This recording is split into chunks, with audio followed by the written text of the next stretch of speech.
Amém? Amém.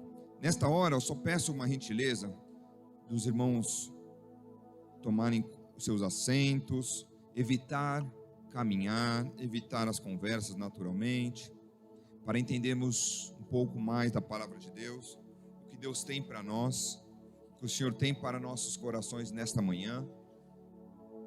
Brinquei com a minha esposa, falei, pastora Simone, 5 minutos, mas eu tinha que imaginar, né, que é sempre, com as nossas esposas, é um processo multiplicativo, né? Mas amém. Tome a sua palavra na sua mão, a palavra do Senhor, a sua Bíblia. Ah, eu estou com ela no celular, pastor. Eu estou com ela no tablet, eu estou com ela ao vivo, assim. Pegue ela na sua mão. Você que está em casa, você que está nas mídias sociais, faça o mesmo, por favor. Pegue a sua Bíblia. E já que você está pegando a sua Bíblia, você que é pai, você que é mãe, você que tem uma criança aqui na Ala Kids, eu queria pedir um favor. É um pedido do pastor em nome das professoras. Comprem uma Bíblia. Comprar o quê, meus irmãos? Uma Bíblia para o seu filho. Eu tenho certeza que você compra presentes, brinquedos, roupas, tantas coisas que também são importantes. Mas compre uma Bíblia para ele. Porque enquanto ele está com a Bíblia aberta, estudando, ele não está com o tablet, com o celular. Porque, pasmem, nós adultos, muitas das vezes, com o celular nas mãos, às vezes a gente acaba abrindo uma mensagem e foge. Imagine uma criança. Compre uma Bíblia para o seu filho. Amém? Se você tiver dificuldades financeiras ou de locais para adquirir a sua Bíblia, procure os irmãos que estão ali na livraria, onde tem as roupas, os vestimentos ali. Peça para ele, dê seu nome, fala, eu gostaria de comprar uma Bíblia. Pequena, grande, dá o seu formato, ele vai anotar e nós vamos providenciar essa Bíblia para você. Isso é de suma importância. Se a palavra diz, ensina a criança no caminho que deve andar, eu preciso mostrar para ele na prática o caminho, não só falar. É fé em obras. Eles vão olhar na gente, a gente lendo a Bíblia, a gente usando a Bíblia, e como eu uso a Bíblia, eles também vão usar. Se eu não uso, eles também não vão usar. Se eu não dou para eles, quer dizer que não é importante. A igreja pode dar, mas a diferença da igreja dar uma Bíblia e os pais dar uma Bíblia é um Grand Canyon de diferença. Amém? Com a sua Bíblia na mão, diga assim, olhe para ela e fala assim, esta é a minha Bíblia. Eu sou o que ela diz que eu sou. Eu tenho o que ela diz que eu tenho. Eu posso fazer o que ela diz que eu posso fazer. Hoje, nesta manhã, eu serei tocado pela palavra de Deus. E eu, audaciosamente, confesso que a minha mente está alerta e o meu coração receptivo. E eu nunca mais serei o mesmo. No nome de Jesus. Amém. Amém. Pode salvar o Senhor com uma salva de palmas. É a oração que nós fizemos a Ele. Amém? Com a sua Bíblia na mão, abra por favor no livro de 2 Coríntios, capítulo 4, versículo 18.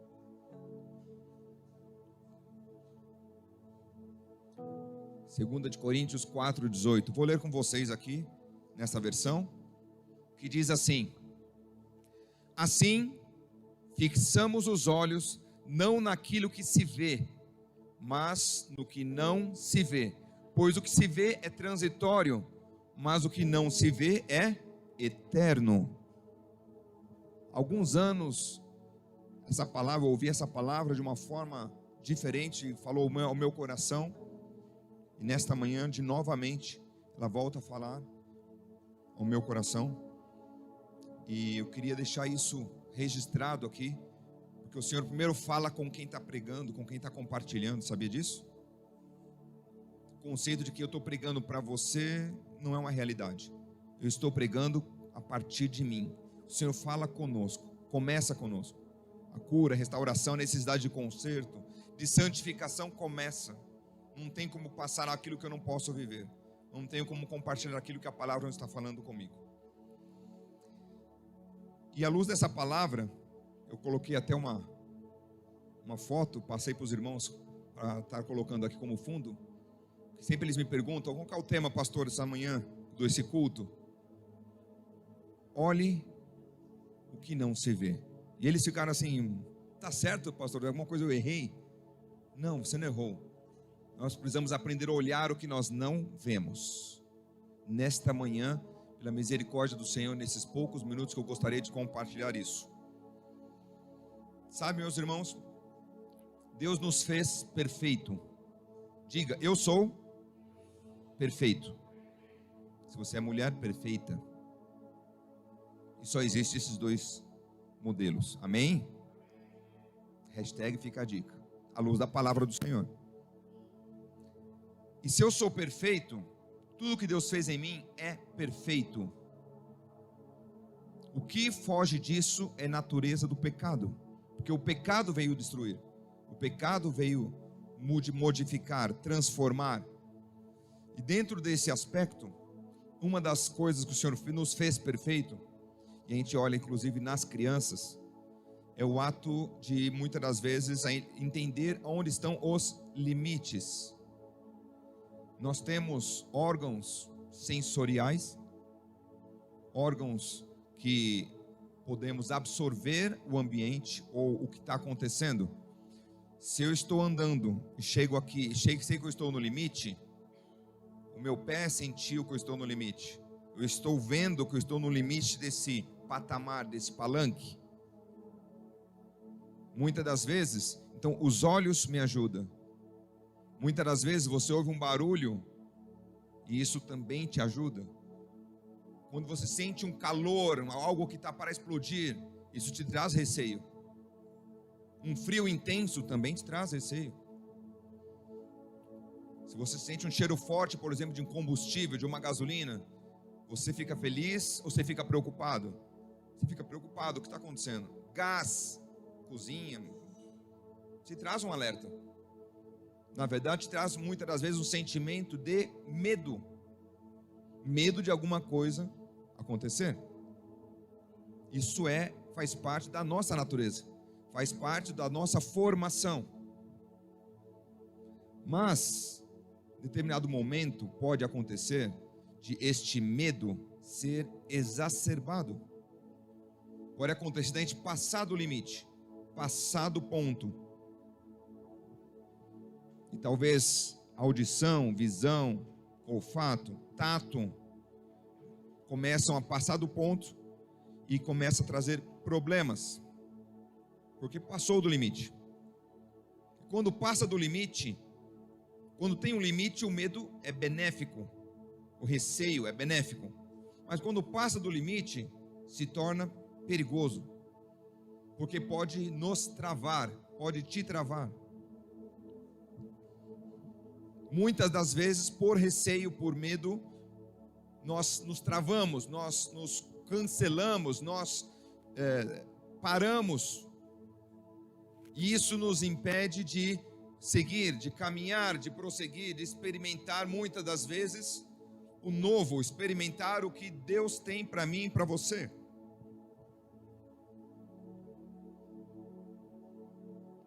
Como pastor eu posso impedir o que Deus tem para mim? Normalmente, quando eu tenho um problema, Deus tem algo para mim. Mas não se cumpriu. Se é tempo de Deus, se é vontade de Deus, quem pode impedir o agir de Deus na minha vida é somente eu. A gente fala muitas das vezes que é o tinhoso, é o inimigo, mas na verdade sou eu. Eu impeço o agir de Deus. Porque eu posso criar empecilhos, eu posso não estar com a minha vida no centro da vontade de Deus, eu posso estar moldando minha vida pela minha vontade, e isso pode atrasar, sim, o agir de Deus na minha vida.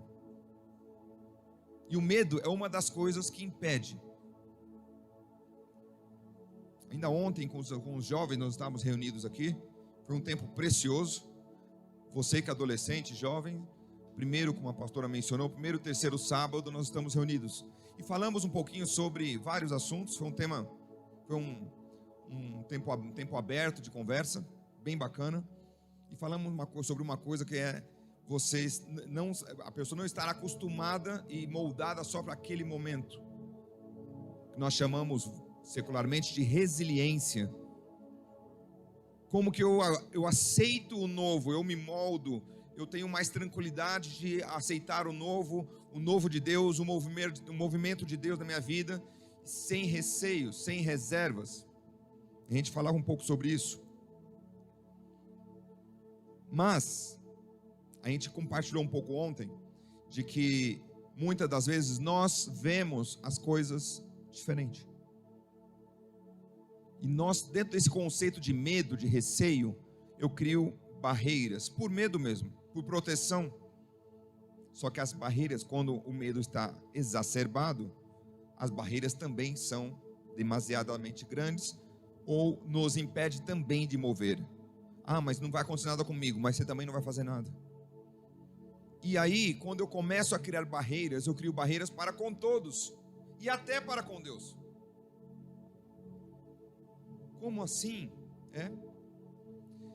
Quer ver uma coisa interessante? Normalmente, o ser humano, ele tem tendência mais a olhar a coisa boa do próximo ou o erro do próximo. Não precisa me responder. Pense com você mesmo.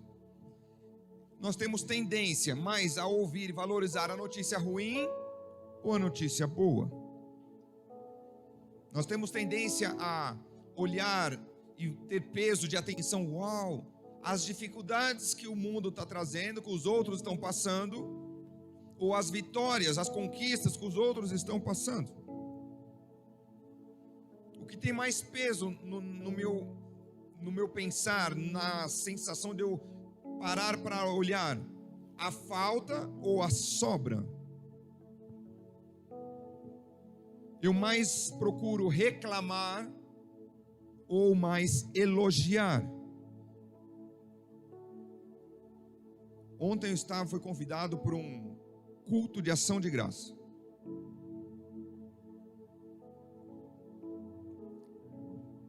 Motivos. Ação de graça porque pela minha vida, pelo meu casamento, pela minha casa, ação de graça. Obrigado, Senhor. Isso é tão raro. Me recordo de talvez um mês e meio, eu comentei até aqui no púlpito, eu acho, um outro culto de ação de graça que a gente acabou perguntando, tem um motivo específico? Todos. Não tem um motivo específico, porque eu quero agradecer a Deus de uma forma dedicada, especial. E ontem foi assim de novo. E isso vai trazendo no meu coração de uma forma incandescente, ao ponto de também ajudar a forjar algo que o Senhor tinha colocado no meu coração, que é isso. Como nós estamos vendo as coisas e como nós estamos nos moldando. Ontem com os jovens nós falávamos muito sobre isso. Eu sou influenciador ou sou influenciado? As notícias, o meio, os problemas me influenciam, me jogam, entre aspas, para baixo, me contamina. Para eu ser aceito, eu tenho que fazer parte daquele meio, eu tenho que fazer fofoquinha, eu tenho que falar mal, eu tenho que julgar, eu tenho que condenar, eu tenho que ser, como alguns falaram, pastor, está impressionante, estamos vendo um tempo onde as pessoas falam, eu sou cristã, eu sou crente, e meu signo é esse, o meu signo é aquele, eu sou ascendente daquele outro, eu sou crente, mas eu sou machista, eu sou feminista, eu sou aquele outro. Está difícil, meus queridos. E muitas das vezes os nossos jovens têm passado momentos difíceis também. Por isso a importância de nós nos posicionarmos, não pelo que eu acho, não pelo que eu penso ou pelo que eu vivi, mas pela palavra de Deus. Luz para o meu caminho é a tua palavra, ó Senhor. Luz é a palavra de Deus, orientação para mim e para a sua vida. Foi no passado, é hoje e vai ser. Céus e terras passarão, mas a minha palavra não há de passar, diz o Senhor. Use a palavra, somente a palavra. Mateus 6,10, oração que Jesus nos ensinou. Qual foi essa parte? Venha o teu reino. Venha o teu reino. Se você está orando para vir o teu reino, uma oração que todo mundo ora, pelo menos todos conhecem. Venha o teu reino. E através desse o seu reino, vem aonde? Vem através da minha vida. Esta é a oração. Ou seja, é o céu na terra. Quem que tem a responsabilidade de trazer o céu para a terra? Diga assim, eu. Amém. Você está aí. Que bom que você está aqui. O céu na terra é a minha responsabilidade. É a sua responsabilidade. Orar, jejuar, vigiar, ler a palavra para compartilhar. É por isso que eu não sou influenciado, eu influencio. É por isso que as pessoas vão chegar em você e falar assim: ora por mim. Eu estou tão triste hoje, eu estou passando por isso, e você vai falar assim: a palavra de Deus disse, Bíblia, nada. E você vai dar legalidade para que o Espírito Santo que habita em você use a palavra, te faça lembrar dos textos, das palavras para a vida desta pessoa. Você vai influenciá-la, porque você não está vendo a situação que ela está passando, você está vendo o que Deus tem e pode fazer na vida dela. Você não está vendo, mas você tem certeza. Isso é fé. Fé, Lagoinha, vivemos por fé.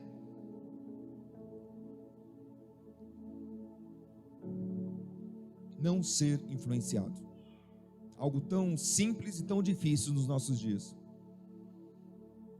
A igreja do Senhor, a cada dia, ao invés de marchar de glória em glória e levar, destruir as trevas, muitas das vezes tem cambaleado, porque parece que é mais importante as coisas ter do que ser. Hoje eu prefiro estar em casa, o pastor Simone mencionou aqui, porque talvez seja mais importante do que estar aqui. Pastor Rogério, imagine esse nosso público aqui de quarta-feira, tempo de oração, quarta-feira passada, pessoas sendo renovadas no Espírito Santo, tempo de Deus, mover de Deus. Aí eu fico pensando, o que seria mais importante, tirando talvez o trabalho, uma agenda realmente oficial, uma enfermidade, talvez até enfermidade, se a pessoa pudesse estar aqui, nós estaríamos orando por ela. Não sei. O que é mais importante do que aprender e mergulhar em conhecer a Deus? Não sei. Colossenses 1,13 diz que Deus nos tirou das trevas, do poder das trevas, e nos transportou para o reino do seu amor. Eu não vivo mais em trevas, eu não vou me contaminar, aquilo não me tem mais influência. Hoje eu vivo no reino de Deus, e no reino de Deus vive o que impera: a regra de Deus, as ordens de Deus, a palavra de Deus, o amor de Deus. É por isso que eu sirvo, é por isso que eu faço. Uma pessoa me comentou ontem: pastor, que eu saí de casa, devia ser umas 7h40 da manhã, voltei mesmo em casa, eram umas 10h30 da noite. Pastor, como você aguenta isso? Quando eu não conhecia o Senhor, quantas madrugadas eu passei acordado? Isso não é nada perto do que eu fiz no passado. Farei isso e muito mais para a glória de Deus. Quantas vezes eu fiz coisas que desagradavam a Deus, agora porque eu estou no reino, eu estou em paz, porque o Senhor tem me abençoado, eu não vou fazer? Não, meus queridos, muito pelo contrário. É agora que eu vou batalhar, eu vou lutar, vou pregar, eu vou evangelizar, eu vou louvar, eu vou orar, eu vou ler a palavra, eu vou falar de Deus, eu vou testemunhar. E vai chegar um momento, meus irmãos, já começou, da perseguição da igreja. E aí eu quero saber, como nós estaremos nos posicionando? Misericórdia. Mas a palavra de hoje diz, para nós fixarmos os nossos olhos, ou seja, nós temos que olhar. Eu não tenho que abaixar a cabeça e ficar quieto, eu tenho que olhar, eu tenho que me posicionar. E quando eu me posicionar, eu não vou me posicionar no que eu estou vendo fisicamente. que fala, por quê? Porque o que não se vê, pois o que eu vejo ele é transitório, o que eu não vejo é eterno. O que é transitório? É aquilo que passa. Você está com seu parente, seu cônjuge, a pessoa que está sentada junto com você, diga para ela assim: não olhe naquilo que é transitório. Não perca tempo naquilo que é transitório. Tem pessoas brigando, discutindo por aquilo que é passageiro, transitório. É porque você está olhando o hoje. Deus, eu costumo dizer que a gente olha muitas vezes uma fotografia, mas a gente não consegue ter a visão do filme inteiro. A fotografia é o dia de hoje.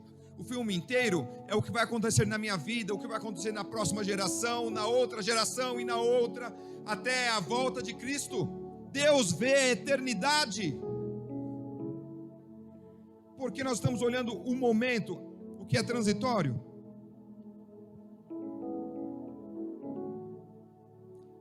Não precisa projetar. Abre a sua Bíblia, deixa aberta, no livro de Êxodo 4. Êxodo 6, perdão. Deixa eu contextualizar rapidamente. Vocês devem lembrar da história. Se vocês não lembram, até um spoiler, vamos dizer assim, para você ter o gostinho de querer ler a Bíblia, que a Bíblia tem muitas histórias lindas.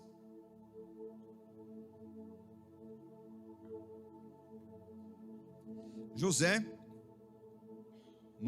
um israelita, teve um sonho, e nesse sonho, ele teve 2 vezes um sonho que mostrava que ele era uma pessoa diferenciada, escolhida por Deus, e até seus irmãos iam se prostrar, eram as varas, ele era uma vara maior, as outras menores iam se curvar diante dele, e ele teve esse sonho, e gerou revolta na família, e ele foi vendido pelos irmãos, e vendido pelos irmãos, ele se tornou escravo, e como escravo ele foi levado para o Egito, e no Egito passou poucas, na verdade muitas e boas, ou muitas e más, como dizem, não é poucas boas não, é muitas e más terríveis.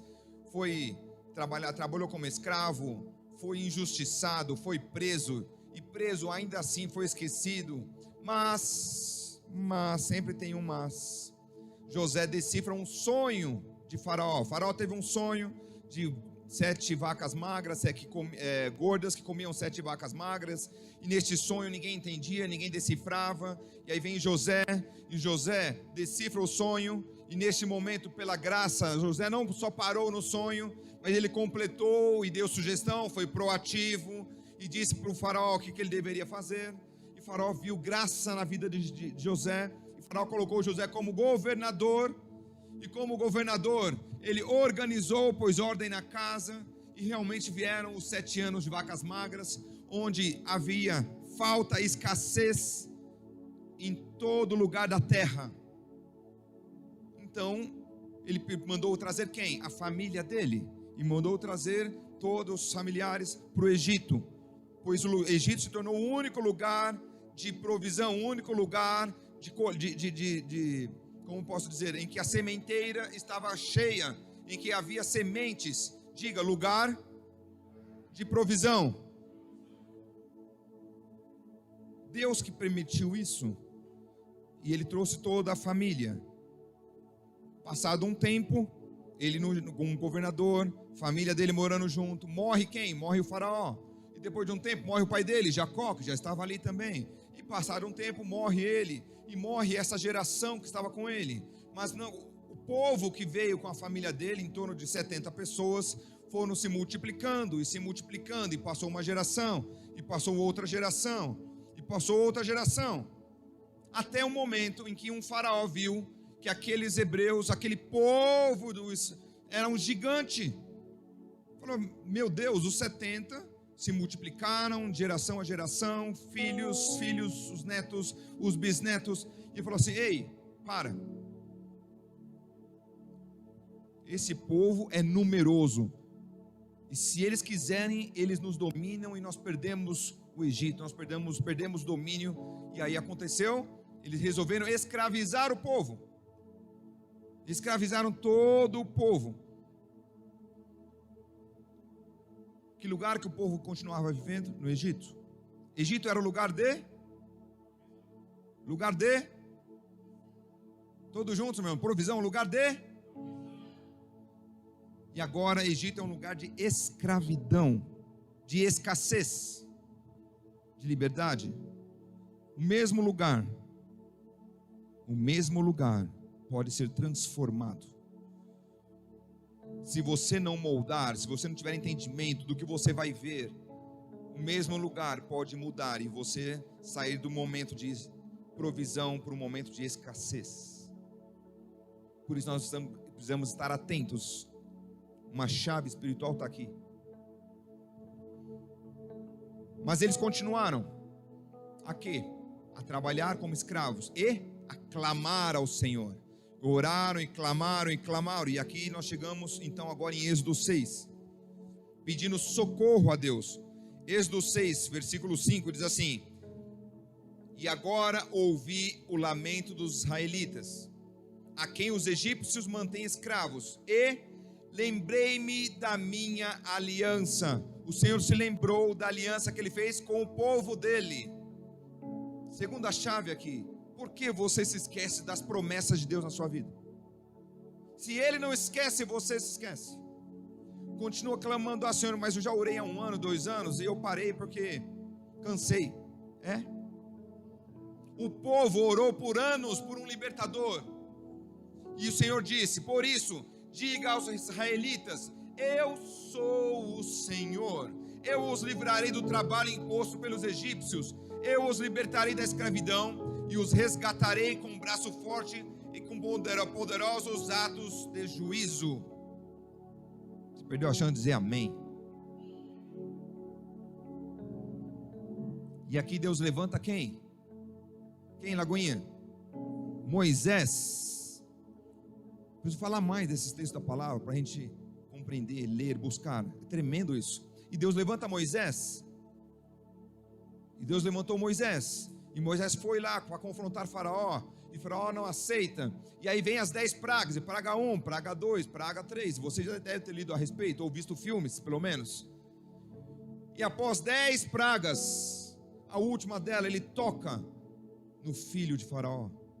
Detalhe: o Egito era como é, talvez, fazendo uma analogia, Estados Unidos hoje. Quer algo mais forte? Quer algo mais poderoso? Como que você chega para falar com o presidente dos Estados Unidos hoje? É fácil? Você acha que ele é protegido? Você acha que ele é guardado? Você imagina o Faraó e o filho dele, e ainda no ambiente de ameaça que ele estava, dobrou tudo, dobrou guarda, dobrou o poderio bélico, vamos dizer assim. Mas nada disso é páreo para o poder do meu e do seu Deus. Qual tem sido a dificuldade? Mas aquele lá é muito poderoso. Mas aquilo não vai ser possível. Aquela minha causa da justiça eu já considero perdida. Quem é o seu Deus? A promessa que Ele fez, Ele falou, Ele cumpre. Ele declarou, Ele é Senhor para cumprir aquilo que Ele declarou. Lembrei-me da minha aliança, diz a palavra do Senhor. E aí a gente vai prosseguindo. Aí agora virando algumas páginas, Êxodo 14.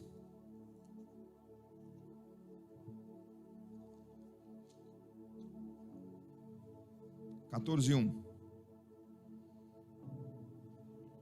Nesse momento, o Faraó perde o filho, ele liberta o povo. Moisés deixa o povo ir. Vai embora o povo com ouro, com prata, com os animais, com tudo que eles tinham, leva embora do Egito. E aqui, no capítulo 14, versículo 1, disse o Senhor a Moisés: diga aos israelitas que mudem o rumo e acampem perto de Pi-Hairote, entre Migdol e o mar. Acampem à beira-mar, defronte de Baal-Zefon. O Faraó pensará que os israelitas estão vagando confusos, cercados pelo deserto.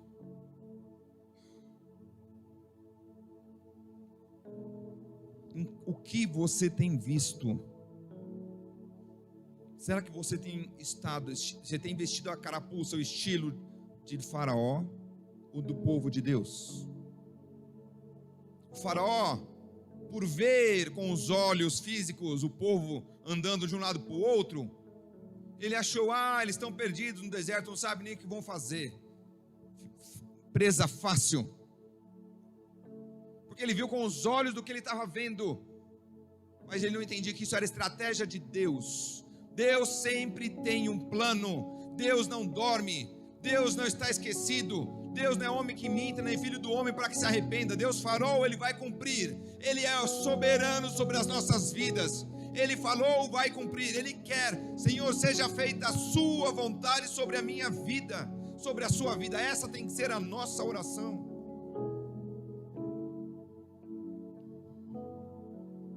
Saiba, o Senhor vai mudar a sua sorte, o seu caminho, o propósito na sua vida. Deus vai fazer um novo começo na sua vida. Esteja sensível à vontade do Senhor. Veja com os olhos da fé. Não presenciamos, não vivemos no que vemos fisicamente, meus irmãos. Nós somos homens e mulheres espirituais. Casualmente estamos aqui de carne e osso. Mas quando a Bíblia fala que eu estou morto, eu não me canso de dizer essa verdade. Estou morto em Cristo. É Cristo que vive em mim. E a vida que eu vivo agora, eu vivo pela fé. Por isso que é importante vivermos por fé, não pelo que vemos. Eu vivo pela fé. Eu não sei, eu estou olhando a situação, é difícil. Eu vivo pela fé. Eu estou vendo um deserto, não chove há tantos anos. Mas você viu uma nuvem do tamanho da mão de um homem. Você sabe que é chuva e Deus vai mandar água. Não precisa todos dizerem o contrário. Você vai dizer o que o Espírito Santo colocou no seu coração. Porque você não vive pelo que você vê, você vive pelo que você crê. É fé, é palavra de Deus. Eu e você somos o povo da promessa. Nós não somos mais um. Você não é mais um. Você não é o acaso. Se eu pus no meu coração, você não é o acaso. Você não está aqui porque é mais uma igreja. Ou eu estou aqui porque eu quero ouvir algo de uma palavra de conforto. Você está aqui porque você está se preparando para guerrear dia a dia. Você sai daqui guerreando. E como que é guerrear? É falar, Jesus te ama, vou te orar por você. O outro, eu estou desempregado, vou orar para que abra uma porta de emprego. Eu vou clamar ao meu Deus, e meu Deus tudo pode, para Ele nada é impossível. Aquele falou mal de mim, eu o abençoo, porque ele não sabe o que ele está fazendo, porque ele está amaldiçoando o Filho de Deus. Senhor, tem misericórdia, como Jesus nos ensinou a viver assim. Peço que não os tire deste mundo, mas os livre do mal. Nós somos filhos de Deus, co-herdeiros com Cristo, porque queremos viver diferente. Por quê? Somos filhos da promessa. Filhos da promessa. Deus não nos chamou para ficar condenando. Deus nos chamou para ficar julgando A, B, C. Lagoinha, fuja dos laços do inferno. Discussões tolas, pessoas perdendo relacionamentos, oportunidade de levantar e ser testemunhas. Falávamos com os jovens ontem. Jovens, sois fortes. Por quê? Como que a palavra diz, meus irmãos? Jovens, sois fortes. Olha que interessante. Normalmente a gente fala só jovens, sois fortes, porque já venceste o maligno. Mas entre essas duas frases, vamos dizer assim, há uma frase de suma importância, que explica porque o jovem é forte, porque ele já venceu o maligno. Porque a palavra de Deus está em você. Se a palavra de Deus está em você, você é forte. Porque você é forte na palavra de Deus, o Espírito Santo de Deus que está em você vivifica essa palavra e te faz vencer o maligno.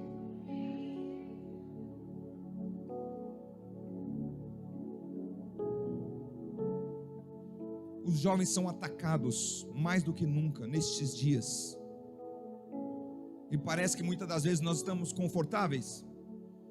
Vou orar por você. Puxa. O inferno é estratégico, o inferno atua, o inferno age, o inferno tem planos, tem projetos. E nós, estou braço cruzado. Ah, Senhor, faz a tua obra. Ah, Senhor, manda. É a mesma coisa aquela pessoa. Está há dias sem comer, sem beber nada, passando necessidades. E pede uma oração, fala tudo isso. Você fala, eu vou orar para Deus mandar alimento para você, tá bom? Plagiando, é quase que a mesma coisa. Deus te deu para você compartilhar, para você abençoar. O que Deus me deu? Coisas? Não, isso também Ele já me deu. Mas o que deu é o mais importante, é a minha salvação. Ele me deu palavra e tem te dado ensino. Eu costumo dizer, quantas reuniões, quantos cultos você já assistiu, meu irmão, minha irmã? Quantos? Perdeu a conta? Eu perdi a conta. Será que eu não tenho palavra, uma palavra de Deus para compartilhar? Será? Será que precisa do A, do B? Ah, Deus, envia um irmão para orar, para falar alguém de Deus, porque eu sou tão pequenininho, eu sou tão fraco. É verdade, que bom que você é fraco, porque a palavra diz, diga o fraco, eu sou forte, porque não sou eu que faço, não é minha força, não é o meu braço, não é a minha língua, é o Espírito Santo de Deus em você, que te move, que te levanta, que te fortalece, que te posiciona para saquear o inferno. Basta você ver com os olhos da fé. Ou seja, você vai aprender a ver o que não é visível, ver o que você não está vendo. Nós andamos por fé. Isso não sou eu falando. 2 Coríntios 5:7 diz isso. Andamos pela fé e não pelo que vemos. Eu gosto de dar esses textos porque eu reforço, sempre que você vem para os cultos, traga uma caneta ou escreva, para que você possa meditar nesses textos depois. Essa foi de 2 Coríntios 5:7. Vivemos pela fé, andamos pela fé e não pelo que vemos. Coloque os seus olhos no que é eterno. Não aceite, vou repetir, não aceite ser escravo dos egípcios. Sabe o que aconteceu ali?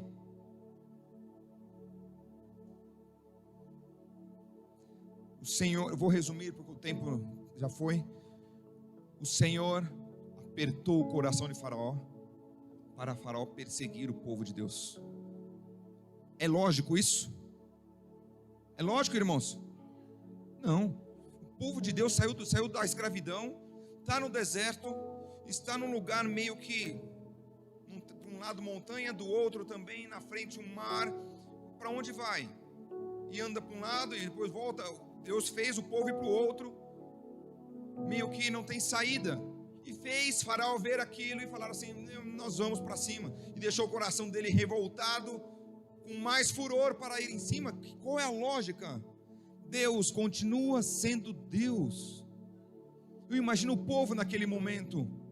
O povo estava em festa. Uhul! Fui liberto, saí do Egito. Todas as coisas não são mais escravos. Até o momento que ele viu e olhou para trás e viu aquele exército poderosíssimo marchando. Aquela fumaça, aquele alarido, aquele barulho. Você já acha que eles continuaram em festa? O que aconteceu com o povo? O que aconteceu com o povo? Eles olharam o que estava vendo. Eles não olharam o que Deus podia fazer. Será que você está assim nesta manhã? Ano de 2021, primeiro domingo de novembro de 2021. Você está vendo o que todos querem que você veja? Quantos eu converso e o assunto é o que apareceu na mídia, no canal A, no canal B. Eu falei assim, a minha pergunta é sempre essa, você tem certeza que aquilo é a verdade? Você tem como confirmar isso? Tenho essas dúvidas às vezes. Então, declaro, vigie, ore para que Deus mostre para você aquilo que você não está vendo. Isso é o importante, porque isso é eterno. Isso é o que Deus quer que você veja, não é o que o mundo quer que você veja, não é o que o mundo quer que você viva, não é o que o mundo quer que você compactue. Êxodo 14:8. Eles estavam aterrorizados, desesperados. Cá para nós, o povo viu 10 pragas, o que Deus fez ali. mão forte. Eles tinham visto já a presença de Deus, mover de Deus em tantas situações. Será que Deus não poderia fazer de novo? Ou será que é como Marta e Maria? Lázaro morreu. Jesus, abre aspas, demorou, fecha aspas, para vir ver Lázaro que estava doente. Jesus ficou mais 2 dias lá, e quando ele chegou, Lázaro já estava morto há mais 2 dias, já fedia, vamos dizer assim. E ela fala assim: Jesus, se o Senhor estivesse aqui, Lázaro não morreria. Ela tinha fé para entender que Jesus podia curar Lázaro, mas não tinha fé para entender que Jesus poderia ressuscitar Lázaro. Qual o tamanho da sua fé? O que você está vendo hoje? Qual o tamanho do seu Deus? Deus pode todas as coisas. Nós louvamos isto nessa manhã. O poder do nome de Jesus, a manifestação do poder de Deus. Não fixe os olhos naquilo que você vê, fixe os olhos na palavra de Deus. O Senhor vai mudar e vai transformar essa situação para a honra e glória dEle. Vamos ficar de pé.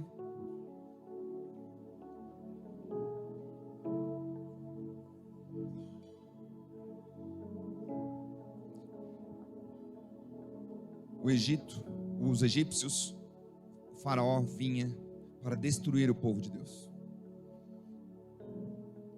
Por quê? Porque ele viu e achou, deduziu que o povo estava perdido.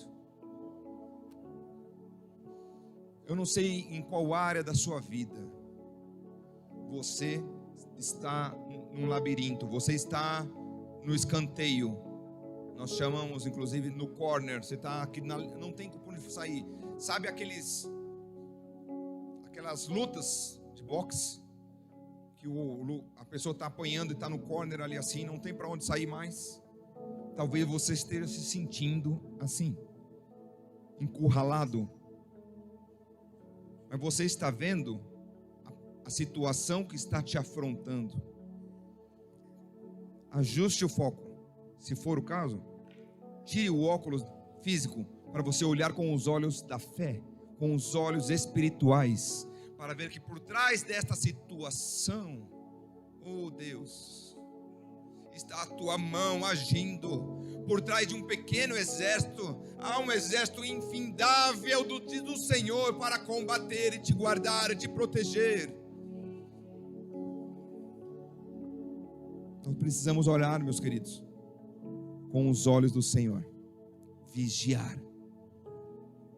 Quero dizer para você, quando você conseguir ver com os olhos do Senhor, Deus vai prover o livramento para você, assim como Ele proveu o livramento para o povo ali no Egito. O que era mais improvável era o mar se abrir. O mar se abriu. Alguns da ciência, alguns estudiosos falam que aquela região era uma região onde realmente a terra era mais alta e talvez fizesse sentido o povo atravessar, porque a água não era tão alta. Aí eu respondia: é verdade? Se o povo, homens, mulheres, crianças, idosos, com um monte de coisa, passou ali, então eles puderam passar. E o que fez com que Faraó e todo aquele exército não pôde passar então? Ciência explica isso. Todos eles morreram inundados, porque grande é o meu Deus, grande é o seu Deus. É o Deus que te guarda, é o Deus que te usa para fazer a obra dele, é o Deus que te usa para levar as boas novas de salvação. Você não está aqui em vão. Mas eu vim hoje, nós só temos 2 cultos na semana. Venha, fortaleça-se, porque Deus quer te fazer como uma igreja, um culto ambulante. Onde você está, você glorifica. Onde você está, você fala dele, você fala da palavra dele, e você começa a espelhar a glória dele. Os seus rostos, sua face, como espelho, reflete a glória do Senhor, e dia a dia você glorifica mais. Os seus olhos, você não vê mais o que o mundo mostra, você vê pela fé. Você vê a pessoa, o enfermo curado, você vê aquela pessoa que faz maldade, fala: Senhor, vai mudar a sua história, você vai mudar o seu caminho, vai te fazer como um pescador de homens, uma pessoa que vai levar as boas novas de salvação a tantos homens e mulheres levantados por Deus, para ver o que Deus vê. Que o Senhor te levante, te posicione com mão forte, que te revigore.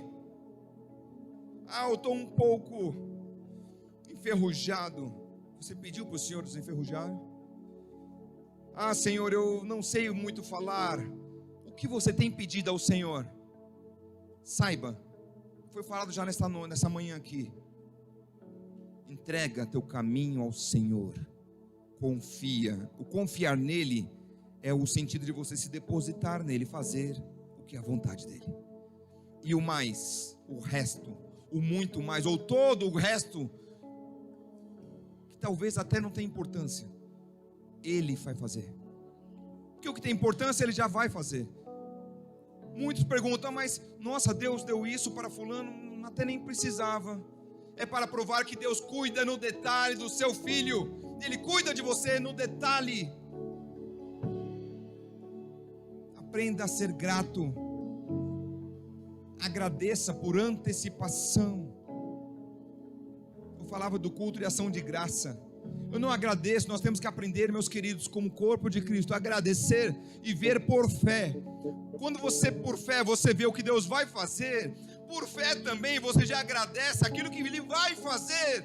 Ele não fez, você não se materializou aquela situação, mas é fé, é fé, é fé. Eu agradeço, obrigado, Senhor, porque pela fé eu experimento, pela fé eu posso ver, pela fé, Senhor, as tuas mãos já estão agindo, pela fé, Senhor, eu vejo meus filhos resgatados, pela fé, Senhor, o meu filho que está desviado, afastado, vejo ele no caminho do Senhor, e pela fé eu continuo orando, pela fé eu continuo intercedendo, pela fé, Senhor, eu já vejo esse lugar cheio, repleto de vidas restauradas, vidas transformadas, cada um ministro, cada um pastor, cada um preparado, pronto, destemido, que se levanta e fala assim: pastor, ei, me usa, eu quero fazer mais de Deus. Pastor, me ajuda, eu quero falar mais da tua palavra. Pastor, me ajuda, eu quero fazer mais a vontade de Deus.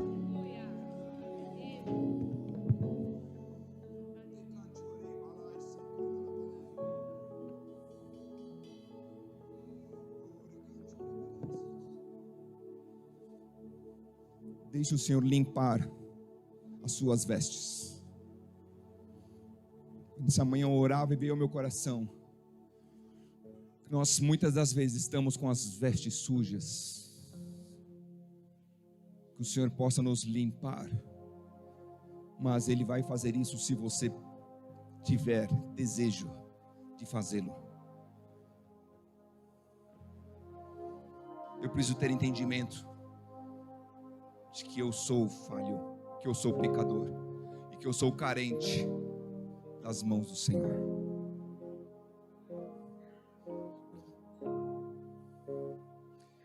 Assim como o povo experimentou um livramento, você vai experimentar um livramento na sua vida hoje.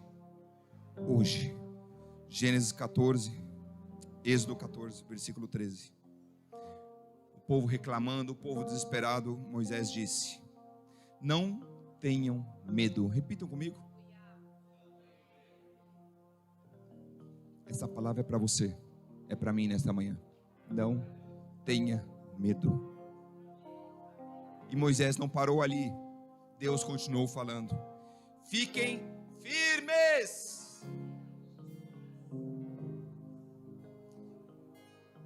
Cauê, projeta esse texto, por favor. Êxodo 14, 13.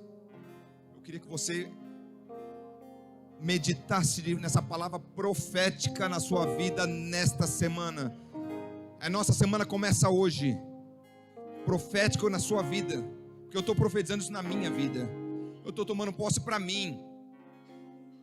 Digo para você, pegue para você. Fica a dica aqui, ó, chave espiritual para a nossa vida. Não vou ter medo, vou ficar firme, porque eu vou experimentar, eu vou ver, eu vou presenciar o livramento que o Senhor vai me trazer. Quando, igreja? Hoje, numa só voz. Hoje, na glória de Deus. Obrigado, Senhor, Tu és quem traz o livramento na nossa vida hoje, no nome de Jesus.